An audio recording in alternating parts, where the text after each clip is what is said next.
به نام خدا. سلام خدمت همه دوستان عزیز.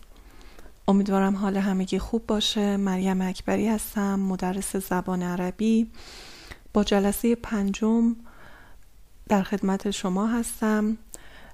امروز در ادامه جلسه 4 صفحه 9 از کتاب المرحله الاساسیه رو با هم میخونیم.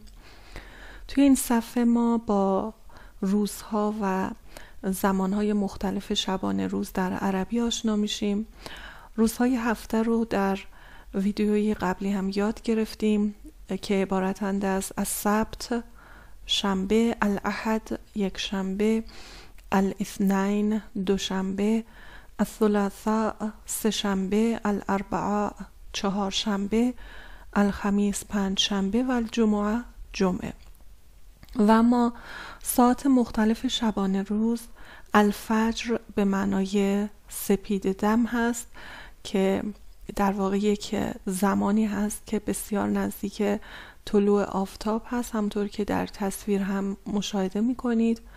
الصباح زمانی هست که کاملا خورشید طلوع کرده، صبح. و الضحی به معنای پیش از ظهر هست، باز در تصویر گویا هستش. الظهر که همون نیمروز و ظهر هست، در فارسی هم استفاده می کنیم. العصر همطور که در تصویر می بینید هنوز خورشید در آسمان وجود داره و در واقع شامل بعد از ظهر میشه. المساء خورشید در حال غروبه و آسمان یک مقدار میشه گفت تیره شده، ولی خب کاملا تیره نشده. اللیل آسمان کاملا تیره شده، شب هست و منتصف اللیل به معنای نیمه شب هست. خب توی کادر ما چند تا جمله رو داریم. الیوم الجمعه، امروز جمعه است. الیوم به معنای امروز. الیوم الجمعه، امروز جمعه است. غدا السبت، فردا شنبه است. بعد غد الاحد، پس فردا یک شنبه است. امس الخمیس، دیروز جمعه بود. امس الاول الاربعاء، یعنی پریروز چهارشنبه بود. امس الاول یعنی پریروز، یا قبل امس هم گفته میشه به معنای پریروز. البارحه کان الجو ممطرا، دیروز هوا بارانی بود. البارحه به معنای دیروز، اما اگر مثلا بخوایم بگیم دیشب میتونیم از اللیلة البارحه استفاده کنیم، یعنی اگر یه اللیله قبلش بیارین میشه دیشب. اللیلة البارحه یعنی دیشب، ولی البارحه به تنهایی یعنی دیروز. دیروز هوا بارانی بود. خب این کانه از افعال ناقصه هستش به معنای بود و افعال ناقصه در زبان عربی اسم و خبر میگیرن. در اینجا الجو اسمشه و ممطرن خبرشه. کانه در واقع شبیه همون افعال ربطی در دستور زبان فارسیه، مثل است و بود و گشت و گردید. حالا ما توی دستور زبان فارسی میگیم مسند الیه مسند، ولی توی زبان عربی میگیم اسم افعال ناقصه، خبر افعال ناقصه. فی الشهر 30 یوما، در ماه 30 روز هست یا وجود دارد. قبلا هم گفتم ما خیلی جا در جمله های عربی نیازی نیست که فعل هایی مثل هست یا وجود دارد رو به کار ببریم. در واقع مفهوم جمله این کلمه رو، این معنی رو خودش بیان میکنه، در خودش داره. فی الشهر در ماه 30 یوما 30 روز هست. هذه سنة جدیدة، یعنی امسال سال جدیده. عمری 20 عاما، من 20 سالمه. سنم 20 ساله، عمرم 20 ساله که میتونیم بگیم به صورت ترجمه روان 20 سالمه. خب وارد صفحه 10 میشیم. البته در صفحه 10 مطالبی که آورده، الحرکات و علامات الاعراب، در واقع خودش یک مبحث بسیار مفصل هستش، ولی خیلی گذرا فعلا به این مبحث اشاره می کنم. انشاءالله یک ویدیوی جدید تهیه می کنم که کاملا به مبحث اعراب در زبان عربی می پردازه. هذه فتحتون، خب این حرکت فتحه است که ما این رو در کلمات می بینیم، مثل ذهب، المدرسه و علا. هذه کسرتون که در کلماتی مثل یجلسو حرف لام این حرکت رو داره، الکتاب و فی. هذه ضمتون حسن کرسی له. هذا سکون، اینجا البته این حرکت اشتباه تایپی هست در این PDF. سکون یک دایره کوچکه مثل یخرجو، حرکتی که روی خ مشاهده میکنید.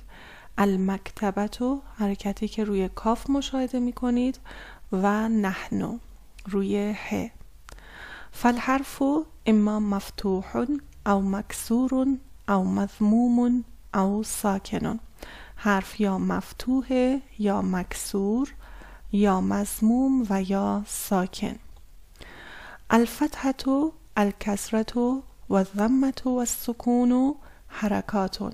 این 4 تا رو ما بهشون میگیم حرکت، که این حرکت ها هر جای کلمه میتونن بیان، در ابتدا، در حروف میانی کلمه و یا در آخر کلمه. الاعراب هو الحرکت فی آخر بعض الاسماء والافعال. ولی اعراب حرکتیه که در آخر کلمه ظاهر میشه، بنابر نقشی که کلمه در جمله میگیره در آخرش حرکت خاصی میگیره که به این حرکت در آخر کلمه میگیم اعراب. النصب، الجر، الرفع، الجزم. حالا اون حرکتی که در آخر کلمه میاد اسم خاصی پیدا میکنه.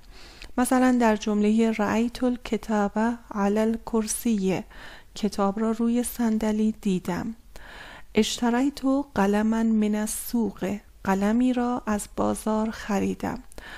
2 کلمه الکتاب و قلمن هر دو منصوب هستند، چون حرکت آخرشون فتح است و اصطلاحاً میگیم اعرابشون منصوبه یا نصبه، و این 2 کلمه یعنی قلمن و الکتاب منصوب شدن.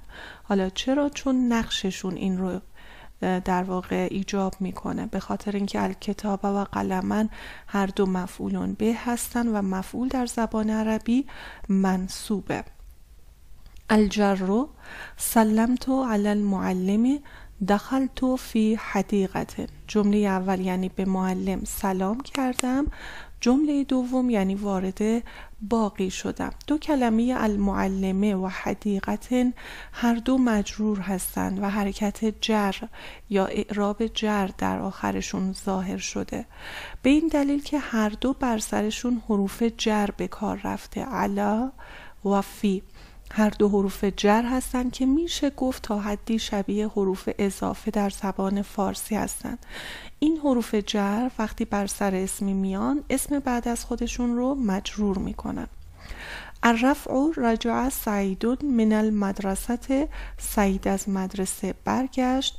قرأ الاستاذ الدرس.